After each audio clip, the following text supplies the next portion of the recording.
Hello people, welcome back to the channel. You already know what time it is. It's Wrestle Weekend. Really is true Wrestle Weekend. I think it's 4 pay-per-views. You got NXT, you got WWE SummerSlam. I think Impact has a little Impact special.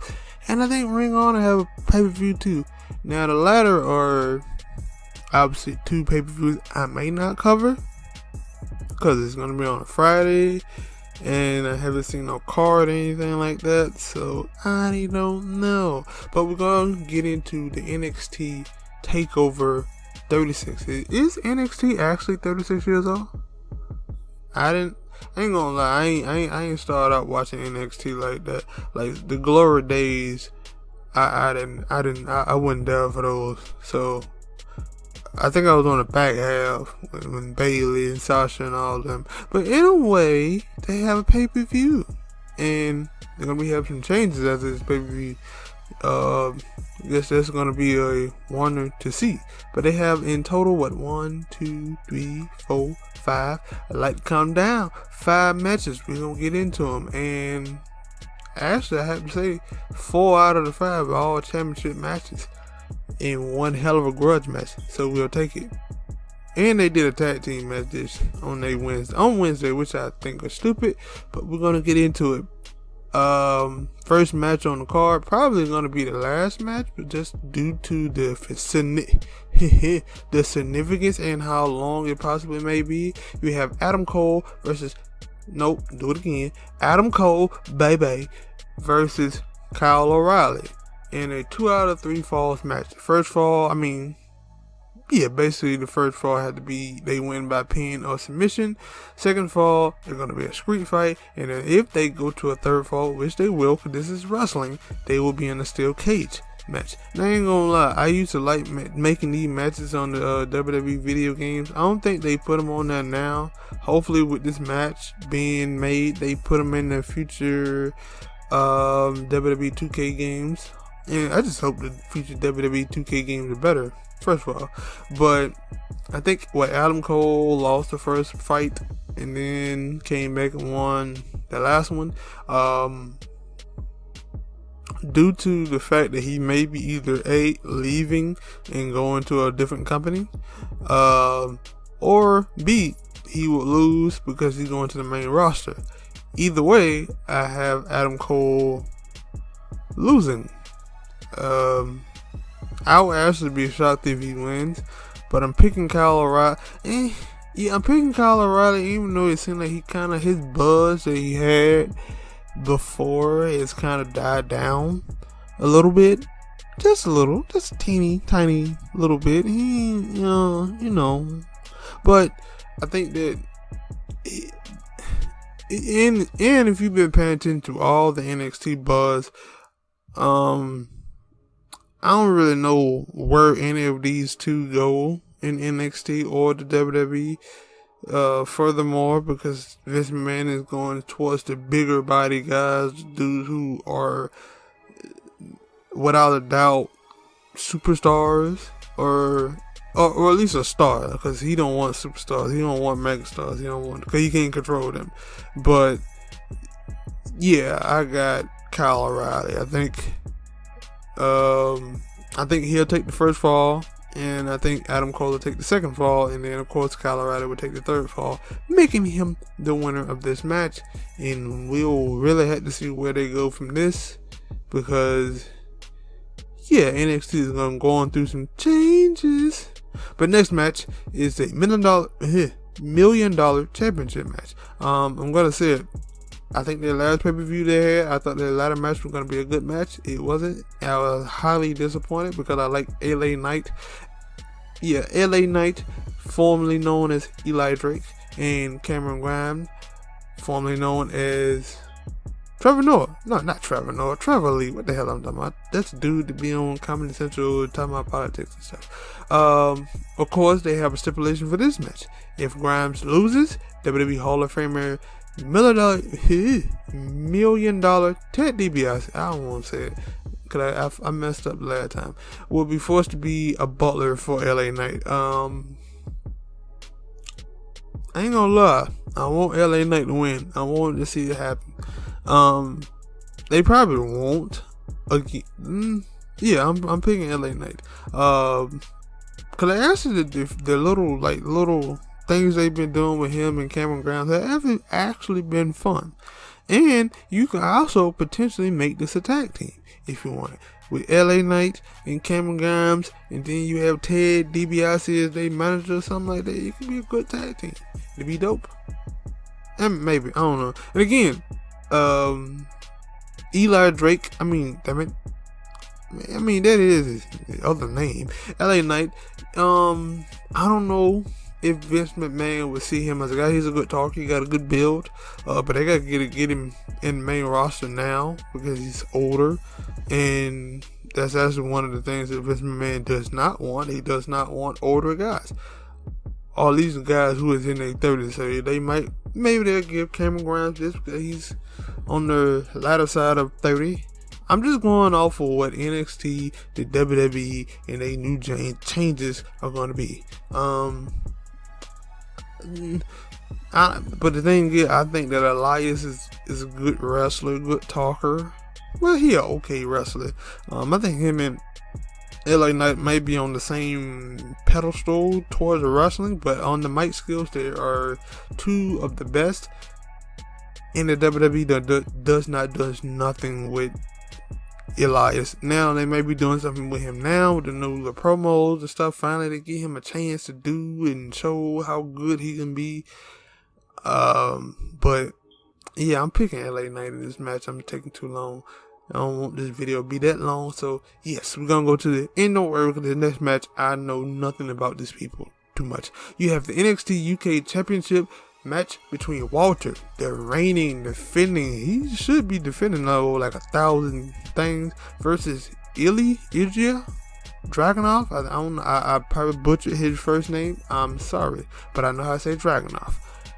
One thing I noticed by looking at the picture, I never knew this by watching him on TV, is that dude got color contacts in, or is his eyes red with a look like, if you've seen him on a picture or something, he got like red eyes or some shit like that. I think that's like a contact thing. But anyway, I'm picking Walter. I think it was one time on Twitter, it was a thing that was like, who is the top 5 most dominant reigning champion in WWE? From NXT Championship to Roman, Bobby Lashley, Walter, and I think Karrion Kross, and it was like, clearly Walter is the most dominant. He don't have the belt for almost 1,000 days. He's unbeaten. Now the thing is, obviously they don't think too highly of him, because I thought he supposed to came to NXT in America. Now of course the pandemic happened. Yeah, the P word or C word.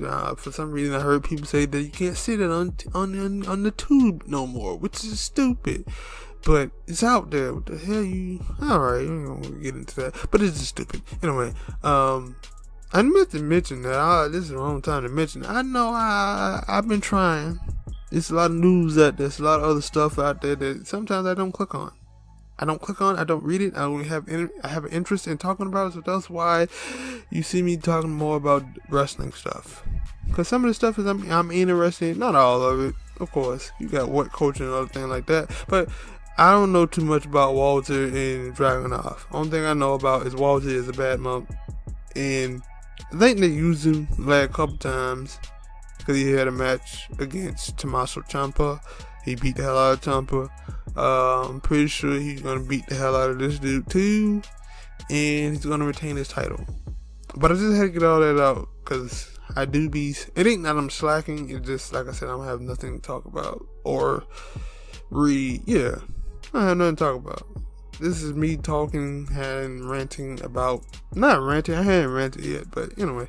We're going to go into the next match, and it is the NXT Women's Championship match between Raquel Gonzalez versus Dakota Kai.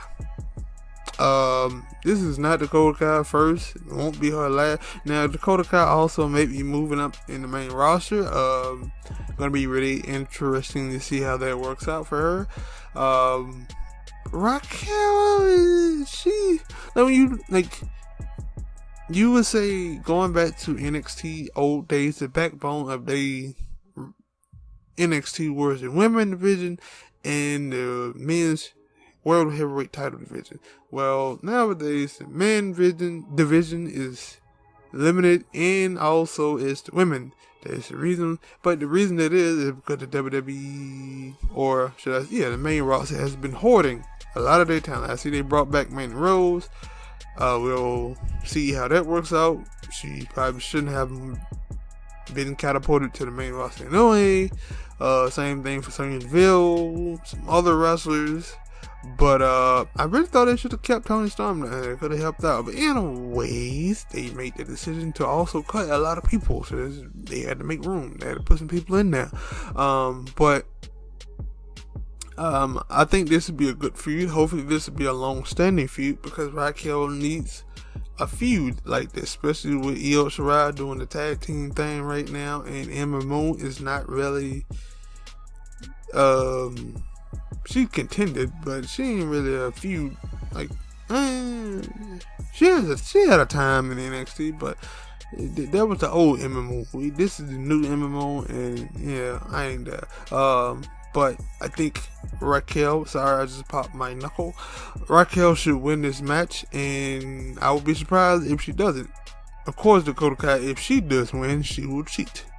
But I don't think, the way that they have Raquel being utilized as like a powerhouse, like, you think about all the people that she went through, some of the best of the best with Io Shirai, Rhea Ripley. She went through some good wrestling people. Even Ember Moon, like I said, I like Ember Moon, but yeah, I'm taking Raquel.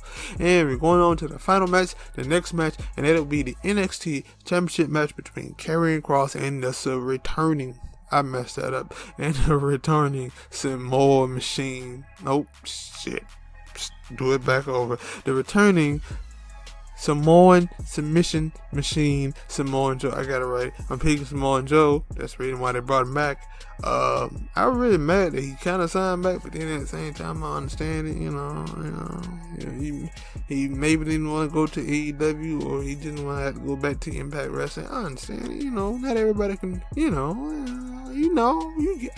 Alright, stop it. Yeah, I'm picking Samoa Joe, because I already basically said that. But they didn't say it, but they basically already teased and things like this with Karrion Kross. Now, they did this a couple years ago with Aleister Black and Ricochet, and with Tommaso Ciampa and Johnny Gargano. But Johnny Gargano and Tommaso Ciampa went back down. I do not think that Karrion Kross is going to go down, mostly because of his age. He's like 33, maybe 34, and some people consider him a superstar. I am not of that mindset. I see him in Impact Wrestling, thought it was okay, and now I see him in NXT, and I still feel that way. I feel like the best person they had was Scarlett, and they don't use Scarlett as a wrestler, so yeah, I don't know, but I'm not trying to diss do anything like that. I don't think he's the Mark Merrow. If you know what Mark Merrow is, I don't think that.